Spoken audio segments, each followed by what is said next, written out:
턱의 변형에는 크게 세 가지가 있다. 턱뼈가 비정상적으로 발달해 좌우 균형이 맞지 않는 안면 비대칭. 그리고 아래턱 전체가 앞으로 나와 주걱턱이라고도 불리는 하악 전돌증. 반대로 아래턱이 제대로 성장하지 못한 하악 후퇴증, 즉 무턱이 있다. 네, 이제 우선은 이가 안 맞으니까 씹어먹는 저작 기능이 떨어지게 되고 그다음에 또 발음이 아무래도 많이 셉니다. 발음이 세게 되고 그다음에 이제 간혹 또 턱관절하고의 그 위치적 관계 때문에 턱관절 질환이 오는 경우도 있고 드물게는 그래서 그런 경우에 정상적으로 교합관계 턱의 위치를 바로잡고 교합관계를 맞춰주는 것이 이제 소위 악교정 수술이거든요. 근데 그 악교정 수술을 위턱 아래턱 같이 하는 경우에 그거를 양악 수술이라고 합니다. 양악 수술을 위해선 철저한 사전 준비가 필요하다. 먼저 엑스레이를 찍어 얼굴뼈 전체의 구조와 비율을 측정한다. 그 다음 3D CT 촬영을 이용해 얼굴뼈의 길이와 위치를 입체적으로 파악한다. 사람의 얼굴은 평면이 아니기 때문에 입체적인 모양을 가지고 수술을 계획해야 오차가 적다.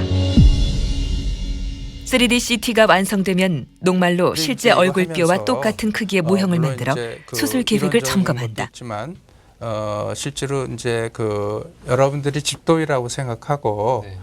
이걸 해봐야 돼. 예.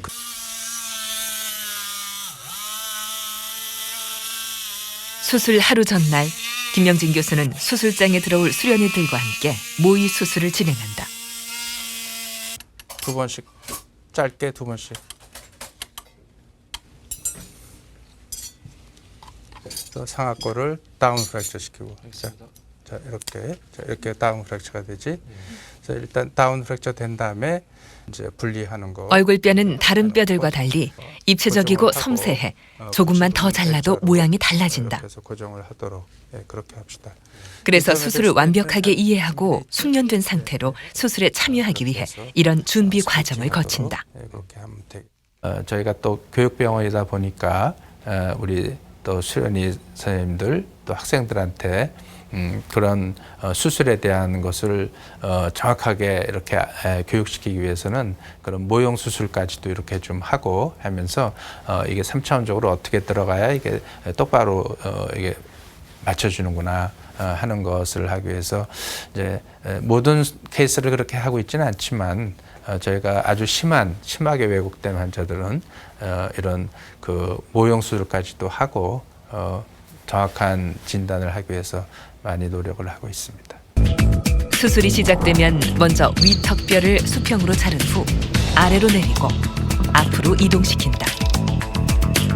위턱뼈의 위치를 정할 땐 수술 전 환자의 치아 상태에 맞게 제작해둔 교합틀을 이용해 고정한다. 하악골은 양쪽 2군데의 뼈를 잘라 밀어넣는데 이때 김명진 교수는 수술 후 재발 현상을 최소화하기 위해 후방골 절단술을 이용해 남은 뼈를 제거한다. 그 다음 교합틀을 이용해 위아래 턱뼈를 맞추고 뼈 고정판과 나사로 고정한다. 최근 갑자기 등장한 것 같지만 사실 우리나라의 양악 수술은 1970년대 후반부터 시작됐다. 초기엔 턱의 변형을 치료하는 것이 목적이었으나 최근에는 점차 미용적인 측면이 부각되고 있다. 그리고 미용 수술화 되니까 사람들이 좀 빨리 하려고 그러죠.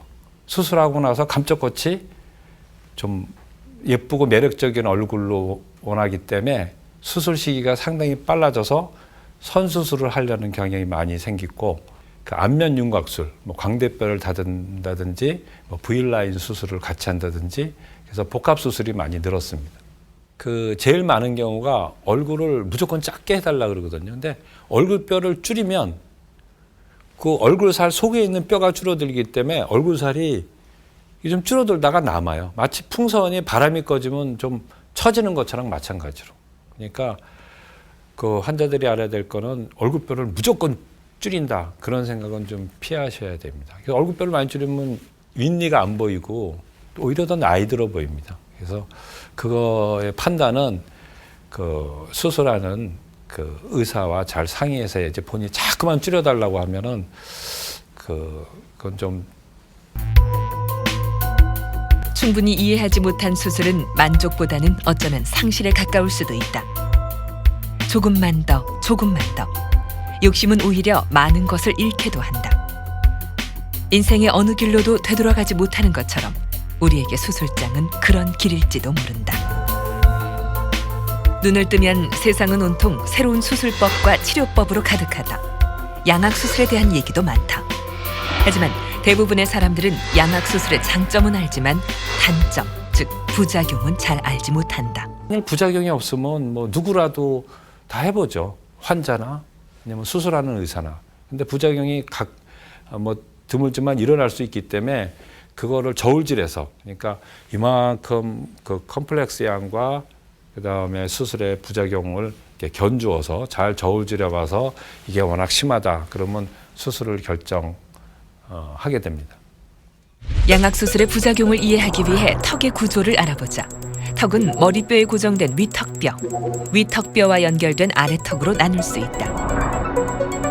위턱뼈는 피라미드 모양으로 안구의 바닥이 되고 콧 속의 벽과 바닥이 되며 입의 천정이 된다.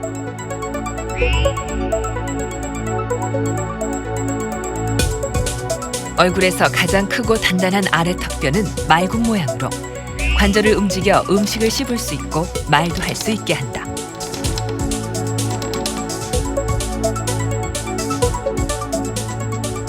위아래 턱에는 뇌에서 나오는 신경이 섬세하게 지나고 있다.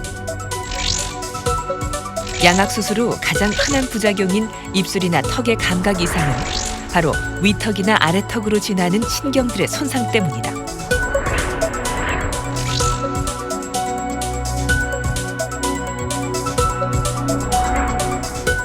위턱뼈 부분은 수술 시 100% 절단되는데 시간이 지나면 대부분 회복된다.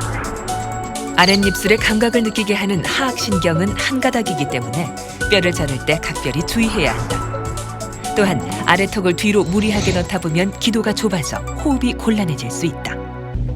만일 수술 전 교정을 하지 않고 수술을 먼저 하게 되면 고르지 못한 치아 때문에 얼굴 전체의 균형이 맞지 않게 된다.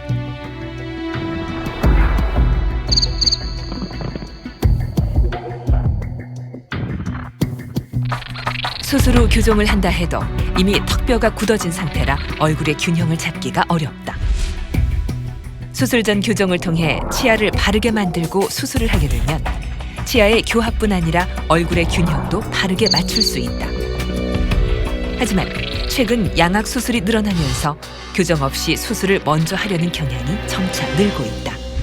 먼저 이제 그 수술을 받고 싶어서 용기를 내서 처음 이제 찾아오는 환자들은 대부분 머릿속에 수술 먼저 해야지, 빨리 수술해서 얼굴이 감쪽같이 변해서 친구들 만나야지 하는 생각으로 오죠.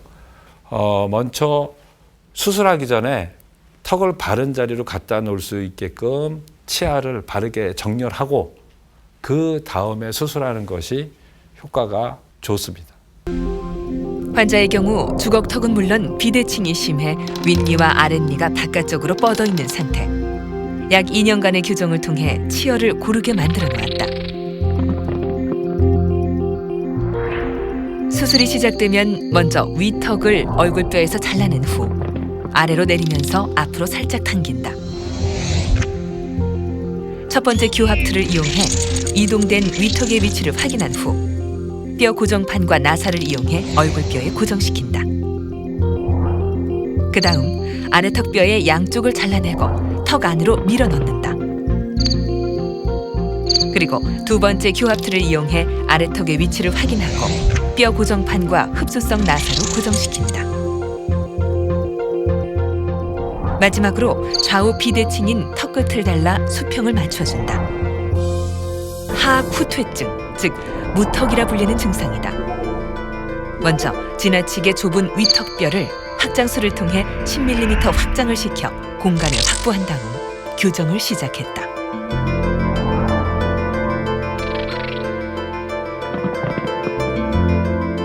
위턱뼈를 얼굴뼈에서 잘라낸 후 전체적인 길이를 줄이고 뒤로 약간 이동시킨다.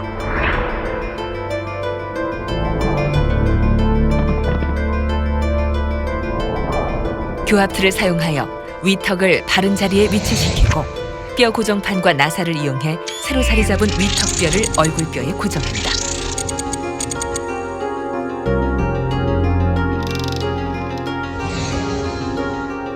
크기가 작은 아래턱은 양쪽을 절단한 후 위턱뼈에 맞춰 앞으로 꺼낸다.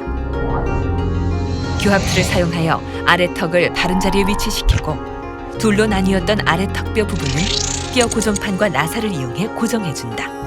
그 젊은 분들이 너무 그 미용에만 치우쳐서 이렇게 수술을 무분별하게 하는 것은 좀 막아야 되지 않나 좀 그런 생각이 들고요. 이 양악 수술이라는 게 결코 간단한 수술이 아니거든요.